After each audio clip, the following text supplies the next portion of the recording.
Let's see what we do. Yeah. The lifespan of a coastal redwood tree in most places is only about 750 years. That's all. But in this particular valley, because we receive fog every single night here, redwoods can survive for 2,600 years in this valley. But the roots live for 10,000 years, making them one of the oldest living things on planet Earth that we know about. Now, how this works is kind of neat. If you look at the base of a lot of these larger redwood trees out here, you may notice a bunch of cute little baby redwood trees growing in a circle around the base of the larger tree. Well, that's the root of that tree getting ready for the original tree to fall over due to old age.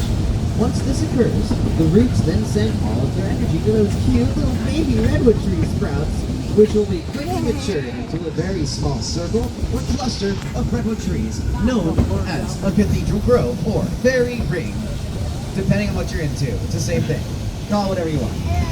Now this keeps repeating every 2,600 years, each time making a slightly larger cathedral grove, until after 9,000 years, we're left with a giant circle of trees large enough to host a wedding. Like I'm going to show you in about 20 minutes. This is actually how redwoods reproduce about 85% of the time, through their roots by producing genetic copies of each other. So to help create genetic biodiversity, these trees reproduce through seeds only 15% of the time. 1/5. Now, the reason why that percentage is so small has to do with all the dead sticks and leaves on the forest floor around us. That thick layer down there is known simply as duff, spelled D-U-F-F, just like Homer Simpson's favorite beverage. That thick layer of duff on the forest floor makes it very difficult for the little seeds to get to the dirt. So these trees get held on fire. Because the first thing a forest fire does is burn all the duff off the ground, exposing that soil, adding nitrogen into it too, and making it very fertile. Fire will then take out any invasive species of plants that are taking up valuable real estate on the forest floor. Fire will also take out any trees that are weak because they are sick, harboring disease. Once those trees are gone, it makes the forest healthier and clears paths for sunlight. And lastly, fire will release those little seeds out of the little redwood cones just a little bit more than usual, giving those little seeds nice nitrogen-filled dirt with plenty of sunlight and space to sprout in, which is pretty cool if you ask me. And that's probably why we're here.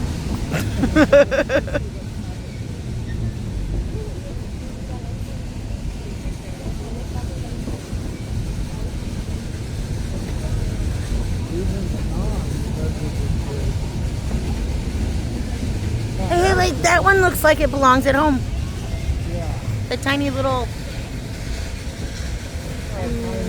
something. Yeah, those ones, Nikki, that's about the size we get at home. Maybe a little bigger. How much?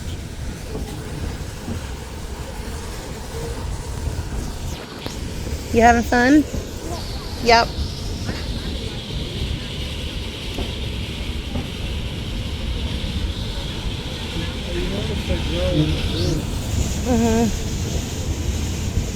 Well, like he said, the little fairy rings.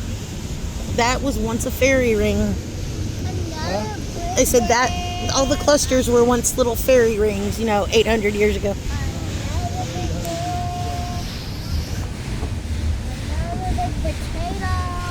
Huh? I'm calling the trees potatoes. You're calling the trees potatoes? Yep. Why? Because they look like them, because all branches are big. Okay. A big pile of bananas.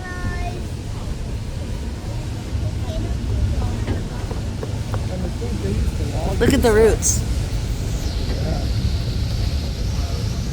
We used to log this. Isn't that amazing?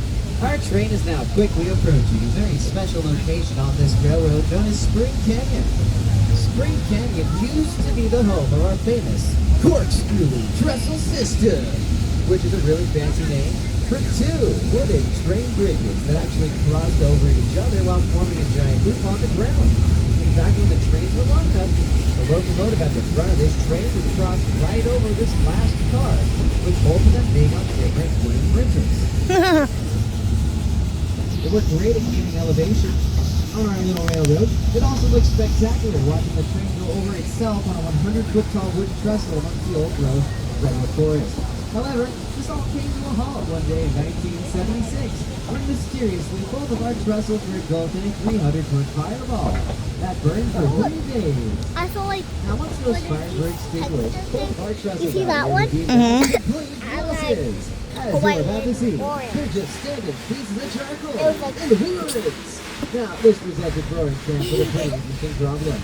That problem being we can no longer get our train up or down this mountain because somebody had literally burnt our bridges. Why don't do that? So to temporarily bypass these old burnt down trestles temporarily, our track crew decided to build a switchback on the hillside on our road. Staying true to a narrow gauge wagon railroad look-alike. However, because of the geography here in Spring Canyon, that switchback had to be a little steep. But our track crew back in 1976 was just a little overconfident in the abilities of our logging locomotives and thought we could make it up any hill we grew with them. So they didn't take any measurements the whole time they built the switchback until they completed it 6 months later. Sounds like a man. That's exactly the time that track crew found out that they had accidentally built the steepest pair of narrow gauge train tracks in this entire continent and possibly the world. Yeah. Well, guess what, ladies and gentlemen? We're about to go up them. Yeah. Sit up, sit right, sit right, sit right. Completely backwards. Yeah, that's right, backwards. Making Roaring Gap the most backwards railroad you'll ever ride. So please evade seating and hold on tight as we attempt to make it up this 10.5% grade coming up on our road. With this hill being as steep as it is, it usually takes Oh my God, look at that bridge. about 2 to 3 attempts to make it up this. However, last trip it took 8 attempts. Now you know why we were a little late. Sorry about that. Can't do much about physics, but I really tried. But as we're rolling into Spring Canyon, don't forget to look out for those old break down trestles. There are 2 out here, both imaginatively named the No. No, we're not going on it. So no, on the no. left-hand right. And the Scary. Buzz trestle, which is even higher. No, it's below you on the left-hand side.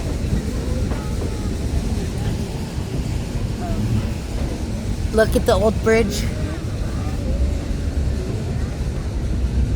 Yeah, see, the old trestle's way Oh, up there. okay. Yeah, I see that. And honestly, I'm getting a little creeped out. Why do they stop? Because we got to try and chugga up the hill.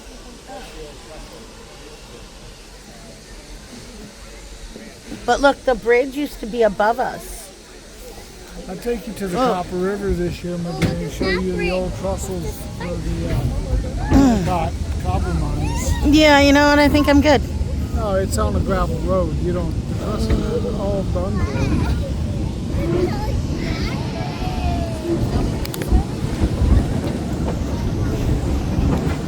You gotta get a running start at it? Yeah. Nice.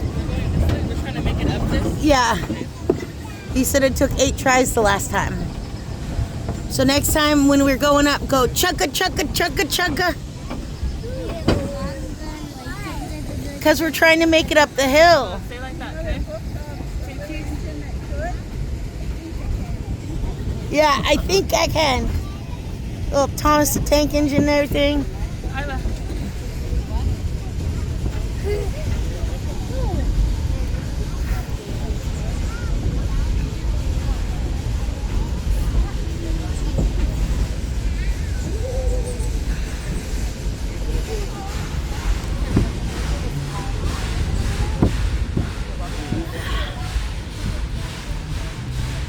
So currently why we're backing up now is because they're trying to get up the hill. We need a running start to get up the hill.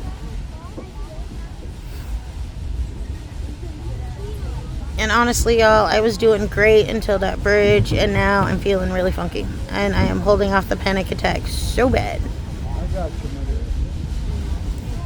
I'm not going to be holding on. I'll be saying something. Damn it. Oh, okay.